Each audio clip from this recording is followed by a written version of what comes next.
good evening আজি লৈ আহিছোঁ এযোৰ হোৱাইট কালাৰত খুব মৰম লগা চিম্পুলত বনাইছোঁ একদম খুব মৰম লগা কাপোৰ হয় হোৱাইটত বনাইছোঁ দেখিছেনে হাতত লৈ আছোঁ এয়া আৰু ফুলৰ ডিজাইনটো এইটো আৰু এইখিনি মই এনেকৈ দহি পাতি লৈছোঁ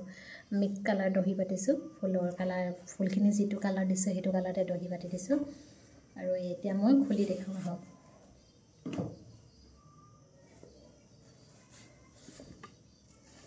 এখন হৈছে চাদৰখন দেখিছেনে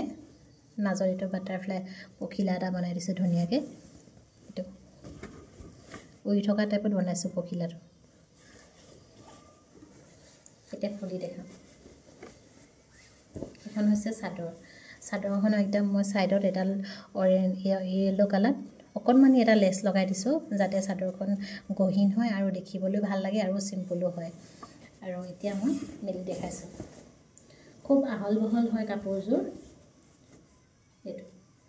এখন হয় চাদৰখনত মই এনেকৈ 3টা লাইন দিছোঁ আৰু ওপৰত 2টা লাইন দিছোঁ এইখন হৈছে চাদৰ আৰু মাজত মই এনেকৈ সৰু সৰুকৈ বুটা দি দিছোঁ এখন খুব ধুনীয়া হয় কাপোৰযোৰ একদম চিম্পুলে বনাইছোঁ যিমান পাৰিছোঁ সিমান চিম্পল কৰিছোঁ আৰু এইটো উৰি থকা টাইপৰ বাটাৰফ্লাইটো এখন হৈছে চাদৰখন আৰু এইখন হৈছে মেখেলাখনো খুব আহল বহল হয়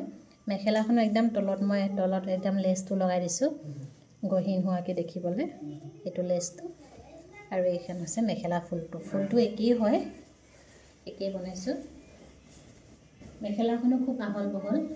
এয়া এইখন হৈছে মেখেলাখনত মই এনেকৈ প্ৰথমতে 4টা লাইন দিছোঁ তাৰ পৰা ওপৰত 3টা লাইন দি দিছোঁ এইখনে হৈছে মেখেলাখন